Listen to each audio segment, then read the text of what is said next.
We've seen lots and lots of innovations, but how do businesses stay afloat during this time of COVID-19?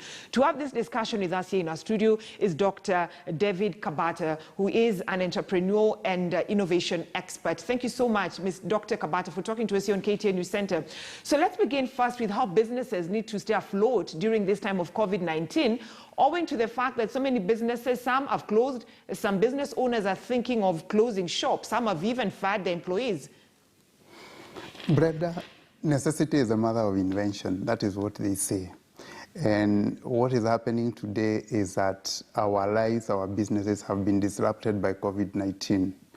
And because of that, some of the biggest innovations that you see in this world were developed during a time like this one. And if I can name them, we have Alibaba, we have Uber in 2008 recession, we have Airbnb. So this is the best time for any organization that is innovative to come up with ways in which they can be able to change their products. Now, one of the things that we need to realize, especially in business, is that we have a twin problem, a problem of lockdown and a problem of social distancing. And these two challenges have brought about disruption in the way we do businesses. And so the first strategy that businesses need to do, and that is what I've been saying, is to survive. They have to come up with survival strategy. How do you continue being afloat? How do you continue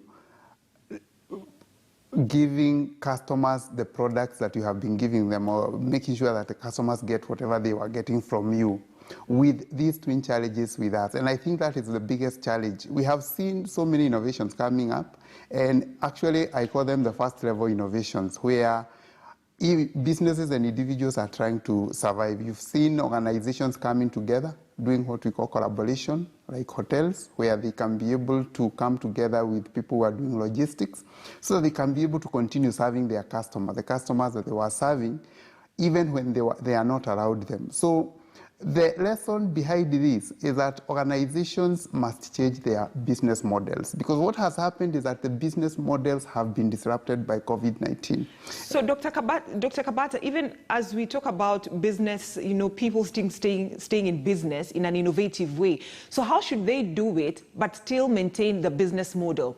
Like, for example, if you're doing a cleaning business, the cleaning companies that people come to sort of like clean the offices, they can come and clean your house, or these house movers, how do they still continue staying within business in an innovative way? I think one of the biggest advantage that we have is technology. And COVID-19, during the COVID-19 era, we have had that advantage, the technology advantage, that we can be able to get to our clients using the social media. We can be able to get our clients using the internet, our website and all that. And that is why you see what is happening today is that majority of our people and our businesses have moved to what we call the social media and also the internet, so that you can be able to get the customers. If you cannot be able to get the customers one-on-one, or face-to-face, then you can be able to also target them through the platforms that are there. I keep saying that some of these platforms have 2 billion people, like Facebook, and this is a market by itself. One of the things, brother, that I've been telling people, especially people in the business, is that anything that you do offline, it must be done online. And COVID-19 has come to teach us that. So how can we be able to interact with our customers using what we call the online platform? So if you are a cleaning company and you do not have a website, this is the time to come up with a way in which you can be able to get your customers, know how you can be able to get them through your website. If your social media presence is not the best, I think this is the time to up it in such a way that you can be able to get as many customers as possible. And I think that is what is happening with some of the majority of the organizations that are out there, because we cannot stop serving customers just because we have COVID-19. Things must continue, and we have to adapt to what is happening globally. But, truth be said, even as we talk about innovation during this time of COVID-19, just to try and stay afloat within the business sector, innovation is also expensive. So what is the cheapest innovative way that a business owner can take so as to try and not close shop or fire employees? Brother, one of the challenges that we have, especially in Africa, is that when we hear the word innovation, we think about complicated things. But innovations are simple things. I just remember yesterday I saw a young man who was given, I think, 3 million Kenya shillings in one of your bulletins. It was in Nyeri County after developing, a machine that you can use for washing your hands without even touching the tap, yes. Using the tap to open. Yes, you can see how simple that innovation is. Now, that is one of the challenges that we have. Many people think that when you talk about innovation, we talk about complicated things. Innovation can just be a simple way in which you can be able to earn more revenue than you are earning. I have seen people, especially in the estates, who are using their cars to bring food from the shamba and selling them to people. That is innovation, because what they are doing is that they are trying to up their revenues. During this time of COVID-19, they have seen an opportunity.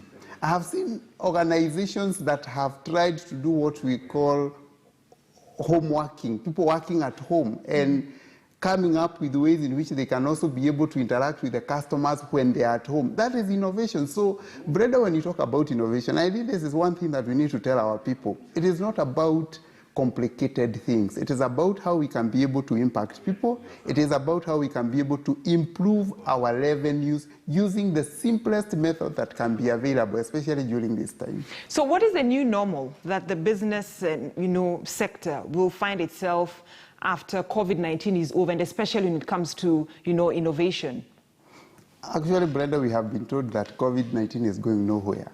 And therefore, one of the things that organizations need to do is to adapt. Actually, the second strategy that organizations must do is to come up with adapting innovation that can help them to adapt and continue doing what they are doing, maybe 60 or 80%, with social distancing being there, and also even some of these lockdowns being there. And I have said that this is not the time for the organizations to compete, but the time for organizations to collaborate. Organizations must come together so that they can be able to solve some of the problems that are there. I've just given you an example of the logistic companies and the supermarket. I saw supermarket coming together with the logistic companies so that they can be able to transport goods and services to the people who are far away, their customers who are far away. That is what is supposed to be happening. Right. Collaborations, innovations that can help you to collaborate with other companies that are doing different things so that you can remain afloat. All right. Thank you so much, Dr. David Kabata,